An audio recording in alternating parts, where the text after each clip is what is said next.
The core reason we struggle with screen time. How to make every single day so enjoyable that you actually do not even have time to scroll. Everyone constantly tells you to put your phone down, lock it away, or use those blocking apps. They say delete social media or try grayscale mode. But here is what I never hear anyone talk about. You do not want to put it down because your phone is genuinely more interesting than what you are putting it down for. And that is the real problem, isn't it? We have been treating scrolling like it is some character flaw. Like if you just had more willpower, more discipline, or more self-control, you would magically stop reaching for that little glowing rectangle. But I want you to consider something. You are not fighting a phone addiction. You are fighting boredom. You are fighting empty moments. You are fighting a life that does not feel engaging enough to compete with an algorithm specifically designed to capture human attention. Think about it. Billion-dollar companies hire the smartest psychologists, the most talented engineers, and the best designers on the planet. And they gave them one job: make this app impossible to put down. And you are over here trying to beat that with willpower. That is not a fair fight. So let me offer you a different approach. Instead of trying to resist your phone, what if you made your actual life more compelling than your phone? What if you filled those empty moments with things so genuinely interesting that your phone started feeling like the boring option?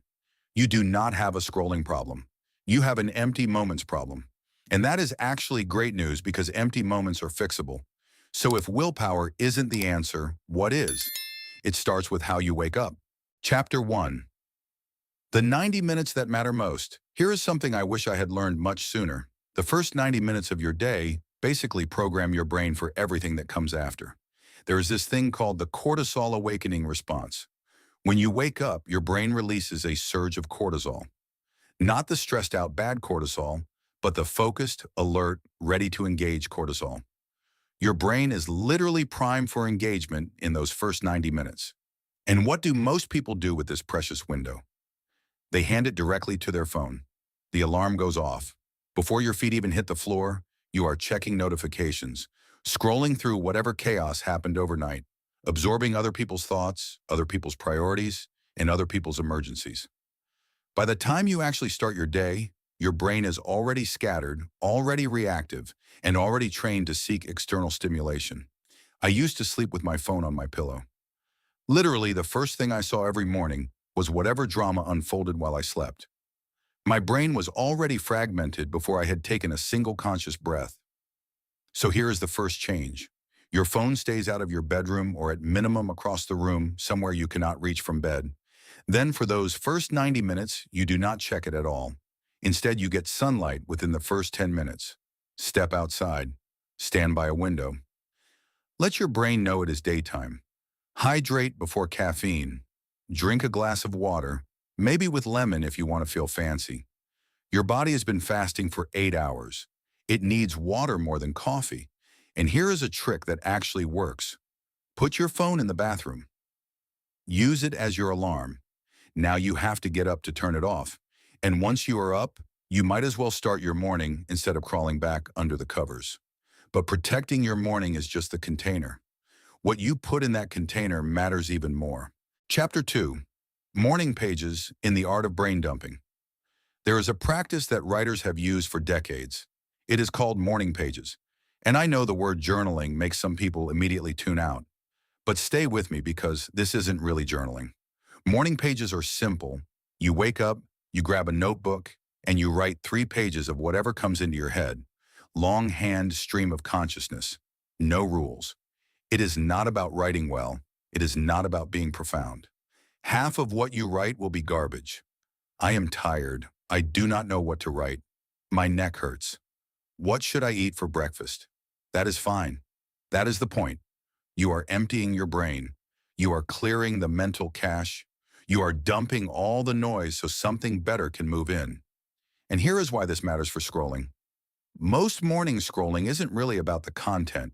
It is about mental stimulation. Your brain wakes up hungry for input, and your phone is the fastest, easiest source of input available. Morning pages give your brain that stimulation. But instead of consuming someone else's thoughts, you are processing your own thoughts. Instead of feeding the curiosity monster junk food, you are giving it something nutritious. Keep a notebook and pen on your nightstand right before you check anything. 10 to 15 minutes. Do not time yourself. Do not judge what comes out. Just dump. Morning pages aren't about writing well. They are about emptying your brain so something better can move in. Now, some people hear 3 pages and think absolutely not. Fair. So let me give you 5 more options that take even less time. Chapter 3. Micro Adventures for the Attention-Starved Brain. Your brain craves novelty. That is not a flaw. That is how humans evolved to survive. New information could mean new food sources, new threats, or new opportunities. The problem is, your phone has figured out how to exploit that craving. Infinite scroll gives you endless microdoses of novelty.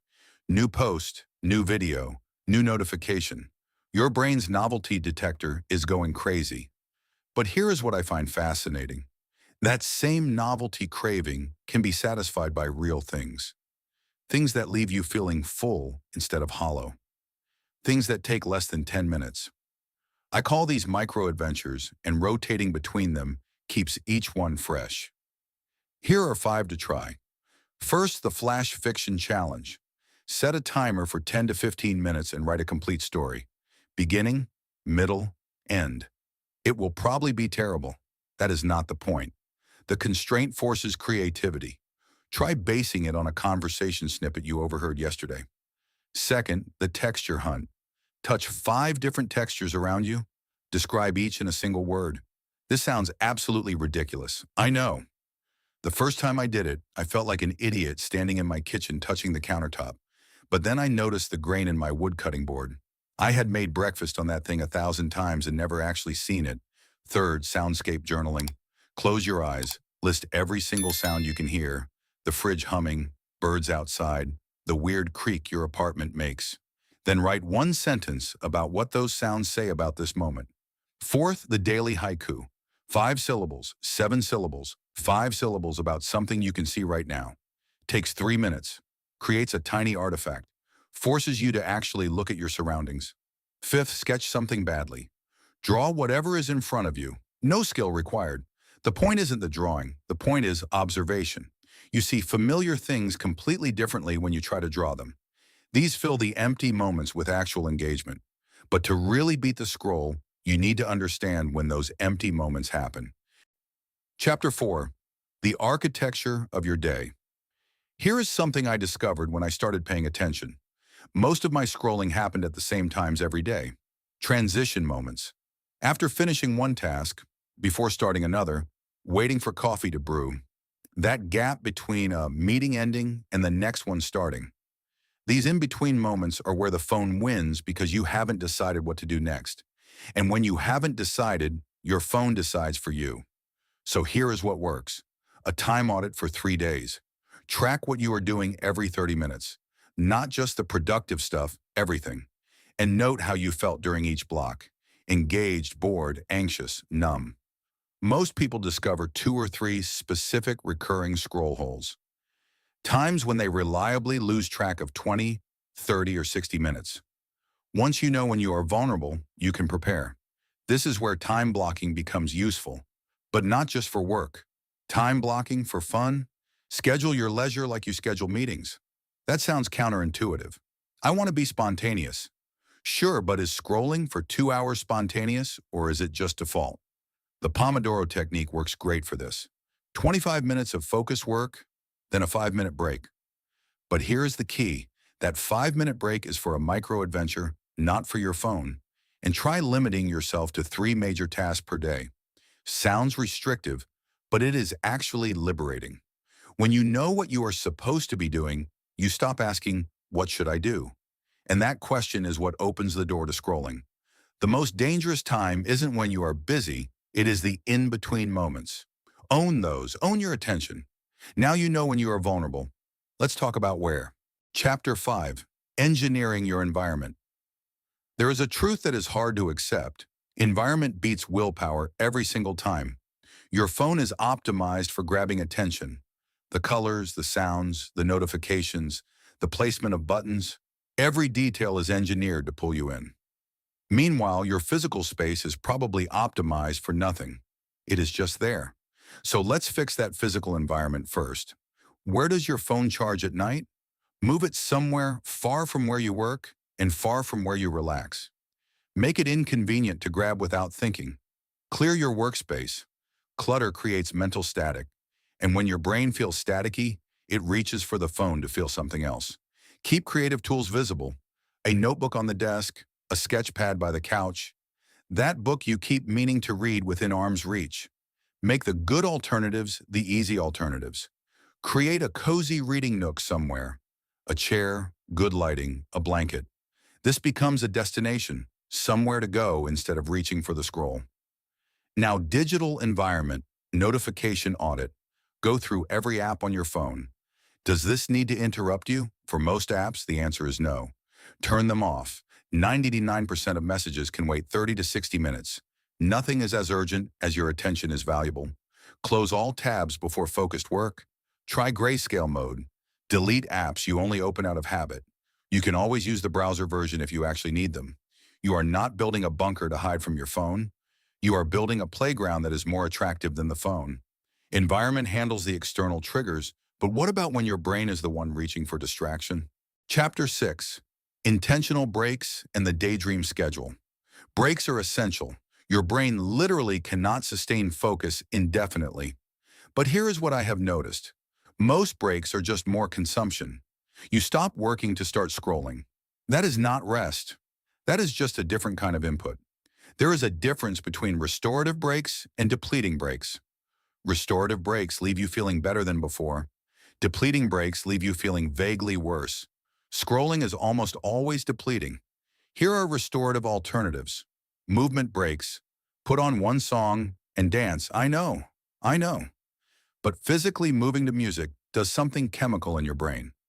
3 minutes and you feel genuinely different. Or do a simple stretch routine. Or just walk to the window, look at the sky for a minute, and come back. Sensory breaks. Make tea or coffee and make it slow. Watch the water boil. Notice the steam. Hold the warm mug. Step outside and feel the temperature on your skin. If you have a pet, take 5 minutes to really be present with them. And here's the weird one. Daydream breaks. Schedule them like meetings. 10 minutes. No input, no phone, no book, no podcast. Just let your mind wander. I started doing this and felt guilty at first, like I should be doing something. Then I noticed something interesting. My best ideas weren't coming during focused work. They were coming during these nothing windows. Your brain needs unfocused time to process, to make connections, and to consolidate learning. Scrolling feels like a break, but it is actually more input. Your brain never gets to rest.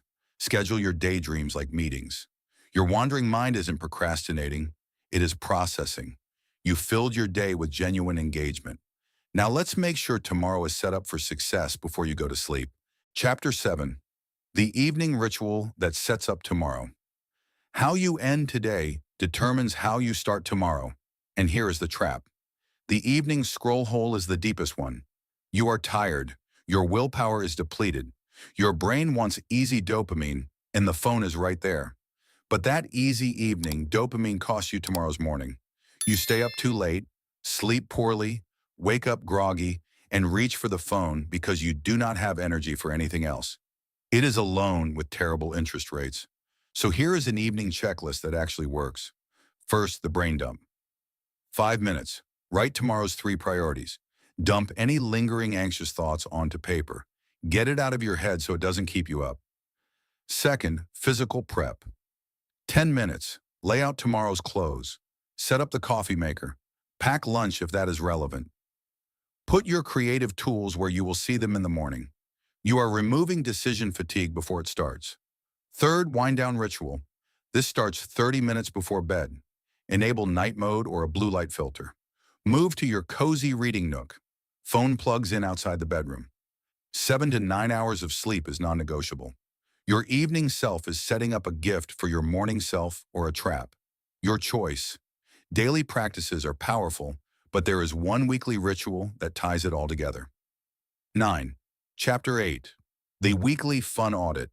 What gets measured gets managed, and that includes fun. Once a week, take 15 minutes and answer 5 questions. 1. What were this week's 3 most memorable moments?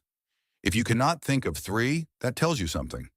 2, when did I scroll mindlessly and what was I actually avoiding? There is usually a pattern. 3, which micro adventures worked this week and which felt forced? Adjust accordingly. 4, what do I want more of next week? More morning pages? More walks? More creative time? 5, what one thing will I try that is new? Keep rotating, keep exploring. And here is something that changed my weeks dramatically. Weekly mini projects. One small, polished creative output per week. A finished drawing. A short story you actually complete. A recipe you try for the first time. A space you reorganize. This completes the effort to satisfaction loop. You put something into the world. You have proof that you are creating, not just consuming. That feeling beats scrolling every single time. If you can protect Friday afternoons, no meetings, no obligations, this becomes your catch-up and creative buffer. People who try this consistently say it is life-changing.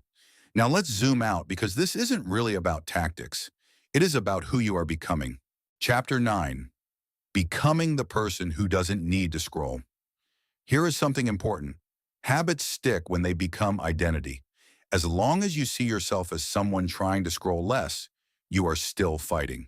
There is resistance built into that identity. You are white-knuckling against something you actually want to do. But when the identity shifts, when you become someone with a life too interesting to scroll through, everything feels different. Every time you choose a micro-adventure over your phone, you are casting a vote. Every morning page, every texture hunt, and every scheduled daydream is a vote. And eventually, the votes add up to an identity. Think about the compound effect. One morning page is nothing. One haiku is trivial. One texture hunt feels silly. But 30 days of morning pages is 90 pages of cleared mental space. 30 haikus about your actual life. 150 textures you never noticed before. You are a different person after that, not because any single thing was transformative, but because the accumulation is. I still scroll sometimes. I am not a robot. The difference is now I notice it happening, and most of the time I have something better to do. Not because I forced myself, but because I actually do. You are not avoiding your phone. You are choosing something better. That is not restriction, that is freedom. Poetry Chapter 10. Your first week, a practical quick start. Do not implement everything at once. That is how you burn out by Wednesday and give up entirely. Here is your first week. Pick one thing from the morning section. Either keep your phone out of the bedroom, get sunlight in the first 10 minutes, or do a 5-minute brain dump before checking anything. Just one. Pick one micro-adventure to try. Daily haiku is easiest, 3 minutes, or the texture hunt if you want something more physical. Pick one evening practice. The brain dump works great. 5 minutes before bed, write tomorrow's priorities. That is it. 3 small things. Week 2, add morning pages, even just 1 page instead of 3, and schedule 1 daydream break per day. Week 3, do your time audit. Notice your scroll holes. Make 1 environment change based on what you find. Week 4, try your first weekly fun audit. Complete 1 mini project. Something small you can finish. You do not have to get this perfect. You just have to start. Every single day you fill an empty moment with something real. You are voting for the person you are becoming, and eventually you won't have to try anymore. You will just be someone who doesn't need to scroll because your life will be too full. The goal isn't a perfectly optimized day. The goal is a day so interesting, you forget to check the time. Start tomorrow morning. Just one thing. See what happens. Notice how you feel. Your phone isn't going anywhere, but neither is your life. The question is which one you want to be more interesting. I think you already know the answer. If this strategy changes the way you look at your daily screen time, please subscribe to our channel and like this video. We are uncovering the habits that help you reclaim your focus and build a life worth living. Let's cultivate a better future together. The next treasure of wisdom will be revealed soon.